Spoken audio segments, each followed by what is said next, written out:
창세기 9장입니다. 창세기 9장 1절로 17절까지.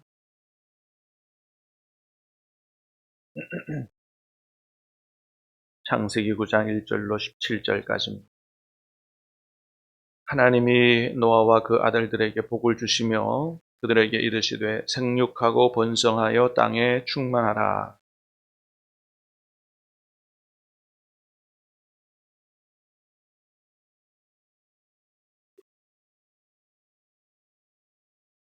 모든 산 동물은 너희의 먹을 것이 될지라. 채소같이 내가 이것을 다 너희에게 주노라.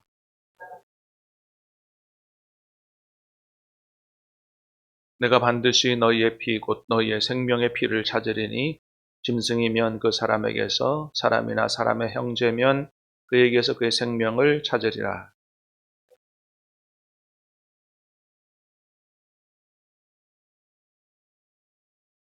너희는 생육하고 번성하며 땅에 가득하여 그 중에서 번성하라 하셨더라. 내가 내 언약을 너희와 너희 후손과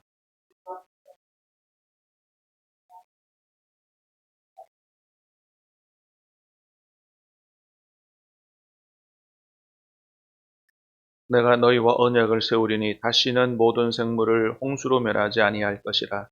땅을 멸할 홍수가 다시 있지 아니하리라.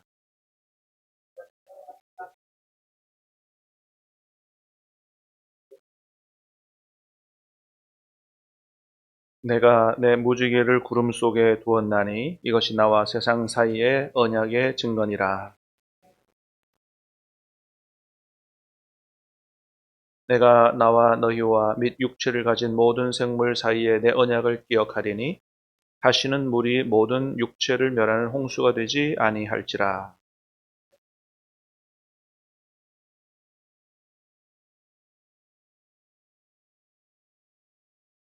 같이 읽습니다.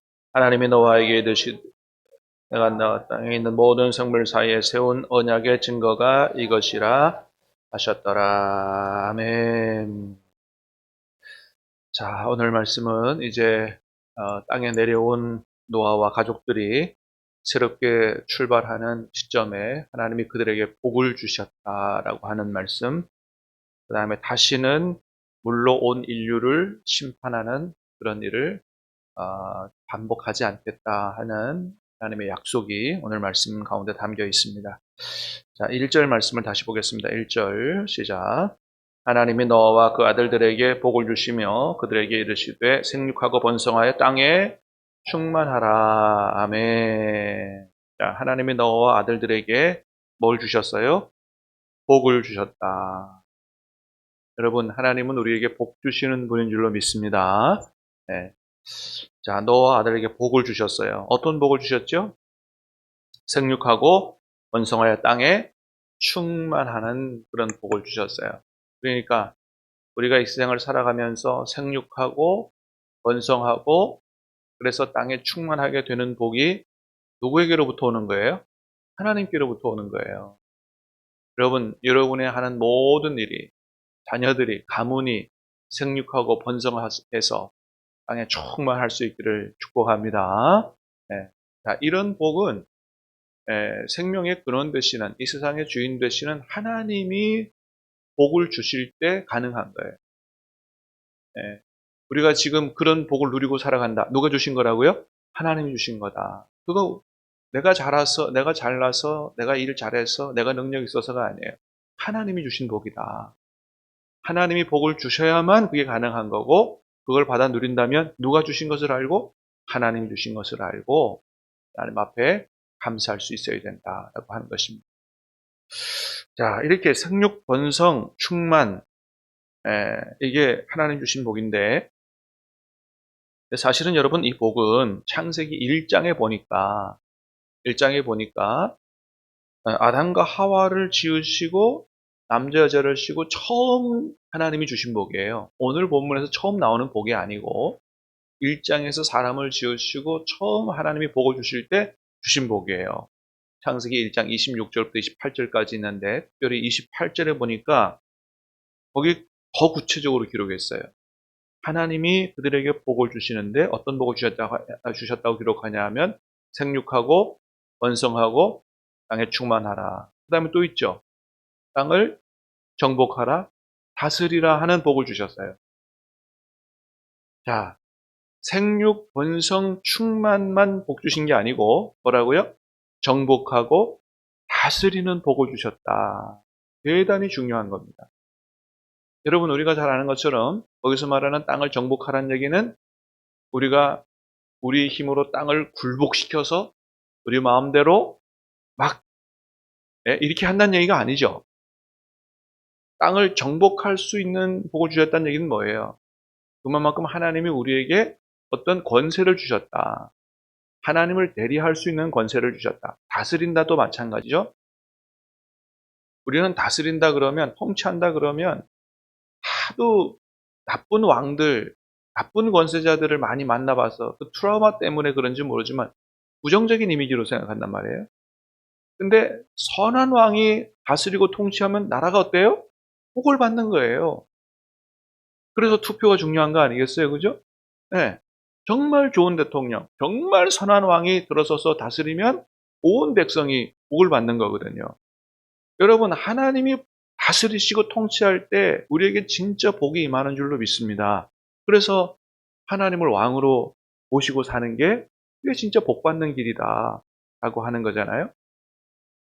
하나님이 온 세상을 다스리실 때 하나님이 창조한 생명들이 진짜 하나님의 은혜와 복을 누리고 살게 되는데 하나님이 그런 권세를 누구에게 주셨다는 거예요? 사람을 만드시고 사람에게 주셨다. 그래서 사람은 하나님을 대리해서 대리 통치자로 온 세상을 하나님 주시는 어떤 권세로 선하게 다스리고 그래서 세상의 모든 생명체들이 인간의 선한 다스림을 통해서 하나님의 복을 받아 누리고 살도록 창조된 그런 일하는 존재로 하나님의 대리 통치자로 바르게 일하도록 축복의 통로로 일하도록 창조된 존재가 인간이다 말이죠. 하나님이 인간에게 어떤 복 주셨다고요? 그런 복을 주셨다. 그러니까 여러분, 하나님이 주신 복은 어떤 복이에요? 그저 나만 좋으라고 받아 누리는 복이 아니고 하나님을 대리해서 모든 일들을 바르고 유익하게 제대로 잘 감당함으로 다른 모든 생명체가 복을 받도록 하는 일 자체가 누가 주신 복이다? 하나님이 주신 복이다 라고 하는 거예요. 그래서 지난번에도 봤어요. 일은 범죄의 결과로 나온 게 아니고 주어진 게 아니고 에덴 동산에서부터 하나님이 우리에게 일을 주셨다. 경작하게 하셨다. 그게 뭐예요? 정복하고 다스리는 축복의 통로로서의 대리 통치자의 삶인 거예요. 그러므로 예수님 안에 구원받은 하나님과의 관계가 회복되고 하나님의 뜻을 회복하는 크리스찬들의 일은 어때요? 단순히 생계수단이 아니고 하나님을 대리해서 이 일을 통해서 하나님의 뜻을 이루고 다른 모든 존재들이 하나님의 복을 받도록 바르게 잘 감당하는 이런 일, 이런 직장, 이런 사업, 이런 삶을 살아가야 된다. 그게 누가 주신 복이다? 하나님 주신 복이다라는 사실을 기억해야 되는 겁니다. 여러분, 오늘 또 하루 세상에서 일하실 텐데 일이라는 것은 하나님 앞에서 어떤 의미가 있는가를 다시 잘 기억하고 기도하며 정말 하나님의 뜻대로 성령의 도우심으로 잘 감당함으로 여러분 하나님 주신 지혜와 능력으로 일 잘 하실 수 있게 되기 바라고 그게 주변에 있는 모든 사람들에게 하나님께 영광이 되고 모든 사람들에게 복을 나누어 줄 수 있는 그런 귀한 일, 축복의 일 될 수 있기를 주님의 이름으로 축복합니다. 그렇습니다. 이게 크리스찬들의 일이다라고 하는 거예요. 그래서 하나님께서 복을 주시면서 일을 주시는데 특별히 아주 하나 중요한 일을 하나님께서 딱 하나 더 주시죠. 자, 5절 6절입니다. 5절 6절 시작. 내가 반드시 너희의 피 곧 너희의 생명의 피를 찾으리니 짐승이면 그 짐승에게서 사람이나 사람의 형제면 그에게서 그의 생명을 찾으리라. 다른 사람의 피를 흘리면 그 사람의 피도 흘릴 것이니 이는 하나님이 자기 형상대로 사람을 지으셨음이라. 그러면서 일을 하나 주시는데 특별한 일을 하나 주세요. 뭔 일을 주세요? 사람의 생명을 해하지 말라. 그러니까 너희의 삶을 통해서 어때요? 다른 사람이 함께 하나님의 복을 누리며 생명의 복을 누리고 살도록 해야지, 어떤 일이 있어도 다른 사람의 생명을 해하는 일은 안 된다 이거예요. 나를 통해서 모든 세상 생명체들이 복을 받대. 여러분, 나중에 하나님이 교회에서도 말씀하시지만 언약을 세워요. 언약을 세우는데 다시는 물로 온 세상을 멸하지 않겠다고 언약을 세우는데 거기 누구도 들어가 있어요? 사람만 들어가 있는 게 아니고 땅의 모든 짐승들이 다 들어가 있다 그랬어요. 그러면 사실은 짐승들이 하나님 앞에 뭔 죄를 졌나요? 노아 홍수 심판으로 모든 생명체가 짐승까지 다 죽었어요. 누구 때문에? 사람 때문에. 하나님이 이걸 원치 않으시죠. 원래는 사람 때문에 모든 짐승들이 다 복을 받도록 하는 게 하나님의 뜻이었어요. 근데 그 하나님이 대리통치자로 세운 인간이 죄를 범하니 모든 땅의 모든 생명체가 다 죽은 거거든요. 다시는 그렇게 안 하겠다고 하나님이 그러셨어요. 그리고 다시 기대하는 게 뭐겠어요? 너를 통해서 세상 생명체들이 다 복을 받게 되는 게 하나님의 뜻인데, 특별히 누구를 집어서 사람의 생명을 얘기하시는 거예요. 절대로 사람의 생명을 해서는 안 된다는 거예요. 무슨 이유서라든지 간에 안 된다. 이유가 뭐예요? 이는 하나님의 형상대로 지음을 받았습니다. 여러분 기억하십시다. 사람은 누구 형상대로? 하나님의 형상대로. 저 사람이 잘생겼든지 못생겼든지 똑똑하든지 무식하든지 아무 상관없이 모든 사람은 누구 형상대로? 하나님의 형상대로. 나만이 아니에요. 다른 사람도 하나님의 형상대로 창조된 세상에서 가장 귀한 존재다. 그래서 여러분, 요즘 인문학 해도요, 성경만한 인문학 책이 없는 거예요. 인문학이라는 게 뭐예요? 사람의 귀함에 대해서 가르쳐 주는 책이 인문학이거든요. 여러분, 사람이 하나님의 형상대로 창조됐다는 것만큼 또 귀한, 인간의 귀함을 드러내는 게 어디 있어요? 세상에서 가장 귀한 것, 하나님의 형상만큼, 닮은 것만큼 귀한 게 있어요? 그래서 하나님만을 드러내는 게 아니고 인간의 가장 귀함을 드러내는 책이 성경인 겁니다. 성경. 오죽하면 하나님이 사람을 얼마나 귀하게 여기셨으면 누구를 보내서 십자가에 죽여요? 하나님의 아들을 십자가에 보내서 십자가에 죽이시는 하나님. 하나님은 세상 그 무엇보다 누구를 귀하게 여기신다? 인간을 귀하게 여기신다. 사람을 귀하게 여기신다는 거예요. 우리가 이 하나님을 믿으면서 내 생명 아니고 다른 사람의 생명을 귀하게 여기지 않는다? 그거는 말이 안 되는 소리인 겁니다. 그래서 절대로 다른 사람의 생명을 해하지 마라 라고 말씀하십니다. 자, 그런데 여기서의 살인은 꼭 우리가 무슨 다른 어떤 무기를 들고 사람의 육신의 생명을 해하는 것만 살인이 아니에요. 살인이 아니에요. 살인을 더 광범위하게 얘기할 수 있어요. 사회적 살인도 있습니다. 사회적 살인. 뭐예요? 왕따 시키는 겁니다. 사회적 살인이에요. 관계를 서로 보들떠도 안 보는 거예요. 완전히 한 사람을 고립시키는 거예요. 그죠? 영혼이 죽어가는 거잖아요. 사회적 살인. 또 어떤 살인도 있어요? 경제적 살인도 있어요. 줘야 될 임금을 제대로 주지 않고, 살지 못하게 하는 거죠. 그리고 기회 주지 않고, 기간을 주지 않고, 갑작스럽게 해고를 시켜서 먹고 살기 어렵게 만드는 것. 이런 것들이 다 경제적 살인인 거거든요. 또 예수님은 더 깊이까지 말씀하셨어요.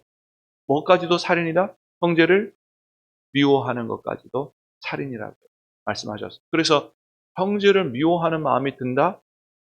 일반 세상 사람들에게 있어서는 별것 아니지만 우리는 굉장히 그거를 심각하게 생각해야 됩니다. 하나님 앞에서 내가 이걸 형제를 살인하는 행위를 하고 있구나. 하나님 앞에서 기도하면서 이 문제를 해결하셔야 돼요. 여러분, 우리도 사람이고 사단이 틈타는지라 미움이 들어올 수 있어요. 그러나 영적 센서로 그걸 딱 감지하고 하나님 앞에서 그 문제를 해결하고 주님 뜻대로 형제를 사랑하며 살아갈 수 있기를 주님의 이름으로 축복합니다. 그렇습니다. 네. 자, 그래서 나를 통해서 다른 생명체들이, 심지어는 짐승들까지도 이 세상의 자연 만물, 특별히 사람들이 하나님의 복을 누리고 같이 살아가야 된다. 그게 하나님의 뜻이다 라고 하는 겁니다. 그래서 다시는 물로 인류를 멸망시키지 않겠다고 말씀하시고 언약의 증거를 주시죠. 8절부터 11절까지 시작. 하나님이 너와 그와 함께한 아들들에게 말씀하여 이르시되 내가 내 언약을 너희와 너희 후손과 너희와 함께한 모든 생물 곧 너희와 함께한 새와 가축의 땅의 모든 생물에게 세우리니 방주에 나온 모든 것 곧 땅의 모든 짐승에게니라. 언약을 세우죠. 그 다음에 언약의 증거가 뭐라고요? 12절 13절에 보니까 무지개를 두었다 그랬어요. 언약의 증거다. 예, 무지개. 여러분 왜 하나님이 이 약속의 증거로 무지개를 주셨을까요? 이전에도 설명드린 적이 있죠. 여러분 무지개가 히브리어 퀘샤트라고 하는 단어인데 활이라는 단어예요. 가만 생각해 보니까 무지개가 뭐처럼 생겼어요? 활처럼 생겼잖아요. 활처럼. 그런데 이 활이 어디를 향하게 생겼다고요? 땅을 향해 생긴 게 아니고 하늘을 향해 생겼잖아요. 또 활이 이렇게 생겼으면 화살을 어디다 꼽아요? 밑에다 꼽아서. 그럼 화살이 어디로 날아가요? 위로 날아가잖아요. 그럼 이게 무슨 의미가 있어요? 만약에 밑에서 이 무지개에다가 화살 큰 걸 갖다 쏘면 누가 맞아요? 하나님이 맞잖아요. 그래서 그런 의미가 있다 그랬죠. 하나님이 인류를 물로 쓸어버리지 않는 약속을 어떤 의미를 가지고 했느냐? 뭐까지 이렇게 맹세하면서 했느냐? 내가 활에 맞아 죽는 일이 있어도, 죽지 않으시는 분이지만 의미가 그렇잖아요. 내가 활에 맞아 죽는 일이 있어도 절대로 안 하겠다는 그런 아주 그 굳은 그 결단의 의미가 거기 있는 거예요.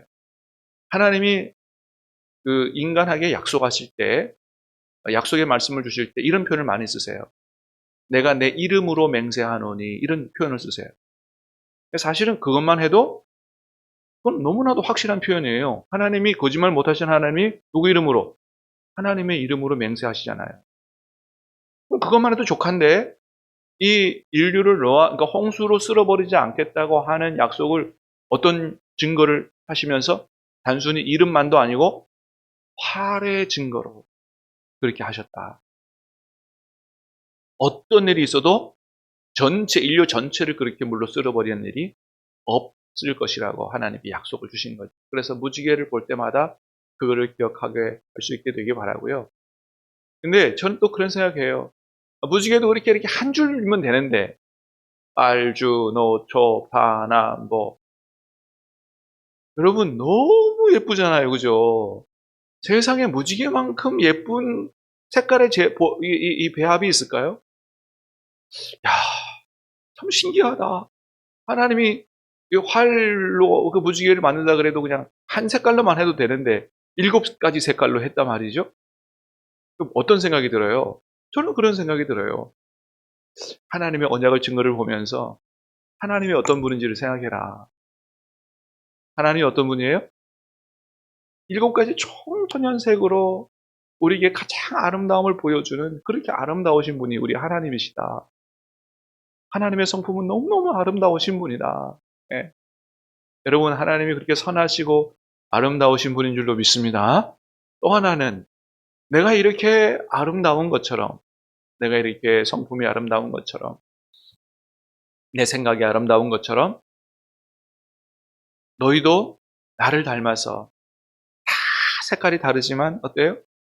한데 어우러져서 예수님 안에서 아름다운 삶을 살아가라 하는 게 그 속에 담기진 않았나.